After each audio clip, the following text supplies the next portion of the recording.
संसार सारं भुजगेन्द्रः सदा वसन्तो भवं भवानी सहितं। मतलब आप भाजपा का काम कर रही हैं, लोगों को उकसा रही हैं। इस टॉपिक पे मैं कुछ नहीं बोलूँगी क्योंकि उस चीज़ में हो सकता है फिर हमें ही लोग ट्रोल करना चालू कर दें, इसलिए मैं इस टॉपिक पर कुछ भी नहीं। सनातनियों में कौन कुल्हाड़ी में लकड़ी बनाता है? अब ये बात तो हम नहीं बोलेंगे। संत होना वो कुछ नहीं है, सफ़ेद कपड़े पहन लिए तो हम संत बन गए, पीले कपड़े। लेकिन एक बात, वो बड़े संत नहीं, वो सबसे बड़े व्यवसायी होते हैं। यानी मन से भाजपाई हैं। हाँ वो तो है, नहीं? हाँ वो तो है। फोर्थ व्यूज, चौथा विचार, बाकी ठीक। आपने सुना और देखा शीघ्रता त्रिपाठी को। फोर्थ व्यूज का चुभते सवाल और उस पर उनका मुस्कुराता हुआ हंसता हुआ जवाब। कई चुभते सवाल को उन्होंने इस तरह से जवाब दिया जैसे वो काफ़ी परिपक्व हो चुकी हैं। राजनीति में जाएंगी या नहीं, इस पर भी वे कुछ बोल रही हैं। हम आपको इस पूरे वीडियो में दिखलाएंगे और देखिए कि साध्वी, बाल साध्वी, विदुषी साध्वी शीघ्रता त्रिपाठी क्या कहती हैं। कई मुद्दे, चुभते हुए सवाल उनसे हमने पूछा और उन्होंने दो टूक जवाब दिया है। इस विस्फोटक इंटरव्यू में आप देखिए कि क्या कहती हैं बाल विदुषी साध्वी शीघ्रता त्रिपाठी। उम्र कम, परिपक्वता अधिक दिखती है या कहीं कहीं वे जवाब में फंसती हैं। पूरा नज़ारा इस वीडियो में आप देखें। हम उम्मीद करते हैं कि आपको इस तरह का और वीडियो आगे साध्वियों की, संतों की बात को आपके बीच लाते रहेंगे। आप पूर्व में भी स्वामी राम प्रपन्नाचार्य जी महाराज का इंटरव्यू देख चुके हैं फोर्थ व्यूज पर। तो इस तरह की मेरी एक कोशिश है कि हम लगातार आपको संत समाज से परिचय कराते रहें। आप देखिए पूरा वीडियो। आज हम आपको मिलवाते हैं शीघ्रता त्रिपाठी से, जिन्हें बाल विदुषी कहा जाता है। मैडम, आप कब से प्रारंभ किए हैं कथा वाचन? जय श्री राधे, जय श्री श्याम। सबसे पहले आप सभी लोगों के लिए राधे राधे। और मुझे कथा करते करते अभी 13-14 साल हो चुका है। तो उम्र कितनी है आपकी? अभी मेरी उम्र 23 साल है। मतलब 10-11 साल की उम्र में आपने कथा वाचन शुरू कर दिया था? जी। किनसे आपने सीखा था? पिताजी से ही शायद? जी, पिताजी से। पिताजी से ही आपने सीखा था ना? क्या नाम है पिताजी? आचार्य श्री श्रीकांत त्रिपाठी जी। वही आपके गुरु हैं? जी, वही मेरे। तो आप जो बच्चियाँ उस उम्र में अपना करियर संवारने का प्रयास करती हैं, उस उम्र में आपने कथा वाचन की परंपरा का निर्वहन करने के लिए कैसे चुना? देखिए, जब मैंने कथा करना आरंभ किया तो मुझे लगता है 7 या 8 साल जब थी मैं, तो 7-8 साल में बच्चा बहुत छोटा होता है, जो कुछ सोच ही नहीं सकता कि मुझे करना क्या है, क्या नहीं करना है उसके लिए। तो मुझे लगता है ये सिर्फ केवल ठाकुर जी की कृपा है, बिहारी जी की प्रेरणा है, उनका आशीर्वाद है और उन्हीं की कृपा से, उन्हीं का आशीर्वाद रहा कि इस लाइन में वो लेकर के आए कि जाकर के जन जन तक उन्होंने कहा कि युवा आयोजन भी कर रहा है, धार्मिक आयोजन, और युवा भटका हुआ भी है। ये विरोधाभास क्यों?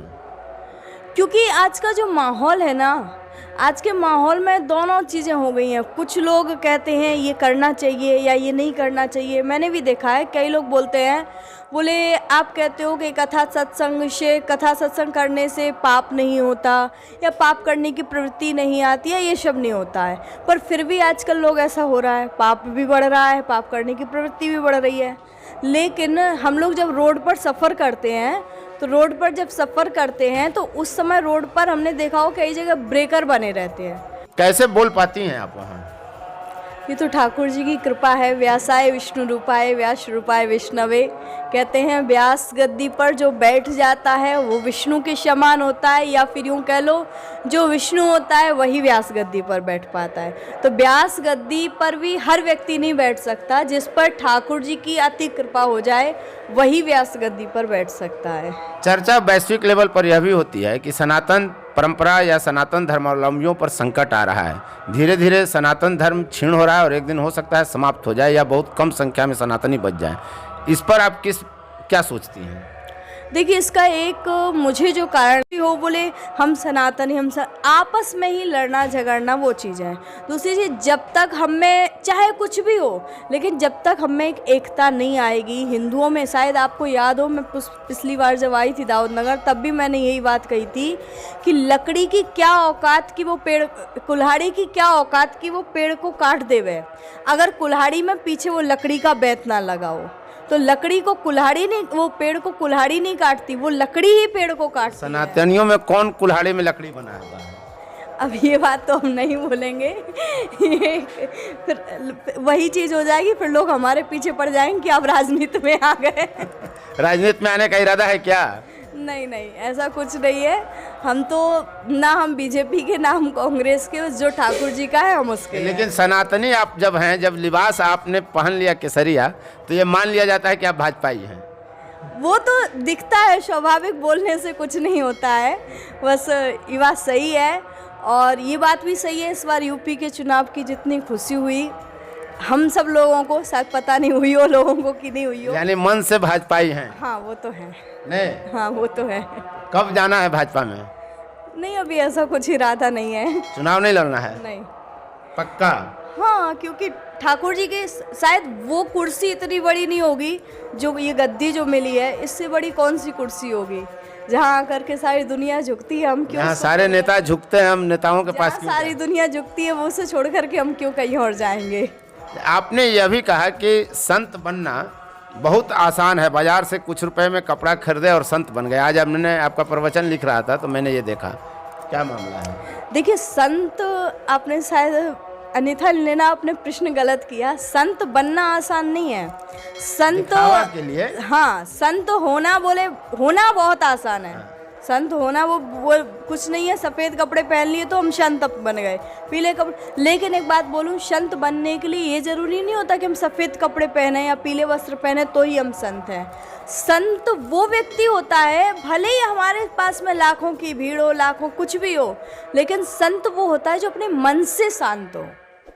और मन से कौन शांत होता है? बोले जिसके पास में बैठने से हमारे मन को शांति मिले, वो सच्चा संत होता है। संत वही नहीं कि जिसने विवाह नहीं किया, विरक्त है तो संत हो गया। संत एक गृहस्थ भी हो सकता है, संत एक बच्चा भी हो सकता है, संत एक वृद्ध भी हो सकता है। भगवान ने भी श्री रामचरितमानस में कहा है, निर्मल मंजन सो मोहि पावा, मोहि कपट छल छिद्र न भावा। जिसका निर्मल मन हो वो सबसे बड़ा संत होता है। जिसके मन में कोई कपट नहीं, कोई छल छिद्र नहीं, उसको सिर्फ केवल है ठाकुर जी से मतलब। पर आश्रम हो, बड़ी बड़ी लग्जरी गाड़ियां हो, बोले वो बड़े महाराज, जिनका धंधा ज्यादा बड़ा है वो बड़ा माने जाते हैं। लेकिन मैं कहती हूँ वो बड़े संत नहीं, वो सबसे बड़े व्यवसायी होते हैं, धार्मिक व्यवसायी। हाँ, क्योंकि सबसे बड़ा संत वो होता है, आप कभी जाना वृंदावन में जाना या हरिद्वार में जाना, जो अच्छे अच्छे संत होंगे ना, एक किनारे पर छोटी सी कुटिया बना करके रह रहे होंगे, जिनके बारे में किसी को पता ही नहीं होता, जो आडंबर न दिखाए। बस वो अपने आप को दिखाते ही नहीं है। क्यों? क्योंकि अगर वो अपने आप को दिखाने लग जाएंगे तो ठाकुर जी का भजन कब करेंगे? क्योंकि जितनी व्यवस्थाएं बढ़ेंगी उतनी व्यस्तताएं बढ़ेंगी, तो व्यस्तताएं बढ़ेंगी तो ठाकुर जी का भजन। सनातन धर्मावलंबियों के लिए अंत में आप क्या कहना चाहेंगे?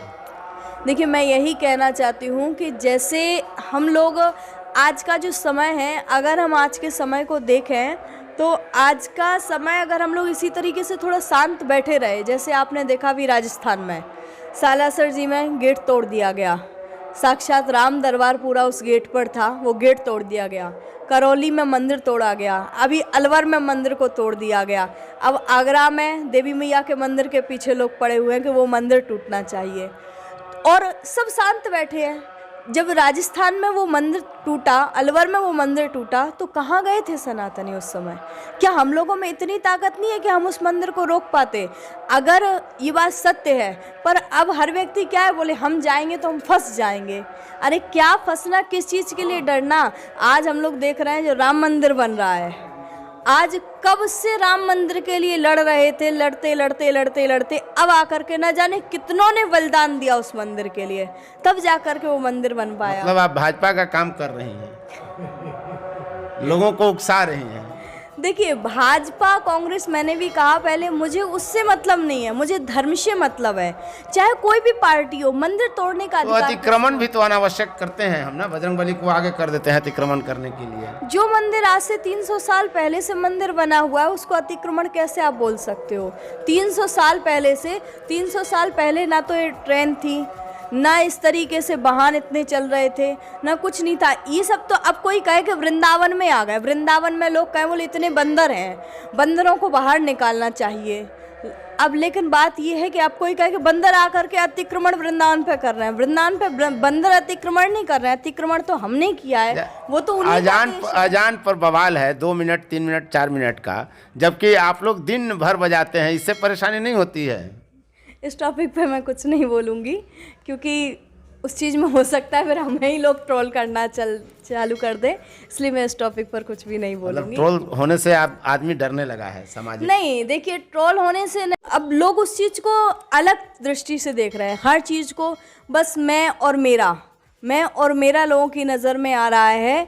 लेकिन वो ठीक है, शायद वो अपनी तरीके से ठीक कर रहे हो, लेकिन क्योंकि दोनों तरफ से, किसी एक के लिए नहीं कहा उन्होंने। अगर हमारे यहाँ भी माननीय मुख्यमंत्री जी श्री योगी जी ने भी कहा है, तो केवल उनके लिए नहीं कहा कि आप, दोनों के लिए उन्होंने कहा। उन्होंने आज वृंदावन में आप इतनी कथाएं चलती हैं, कोई साउंड आपको बाहर नहीं मिलेगा, वो हमेशा आप, योगी मॉडल हर जगह, इस माइक के मुद्दे पर योगी मॉडल हर जगह लागू होना चाहिए, होना ही चाहिए। क्योंकि देखिए, कुछ चीज़ें हैं जो हम भी कथा से जुड़े हुए हैं, हम भी चाहते हैं कि हमारी आवाज़ बाहर तक जाए, लोगों तक, लेकिन कहीं ना कहीं डिस्टर्ब तो होता है। आज हमारा कार्यक्रम चल रहा है तो हमें लग रहा है कि नहीं सब अच्छा है, लेकिन किसी और का चलता है तो हमको भी लगता है कि हम पढ़ नहीं पा रहे हैं, हम अपना काम नहीं कर पा रहे हैं। तो कहीं ना कहीं ठीक है, हम धर्म का प्रचार, आवश्यक है, नियंत्रण होना चाहिए, हर चीज़ का एक समय होता है और हर चीज़ एक सीमा में होनी चाहिए।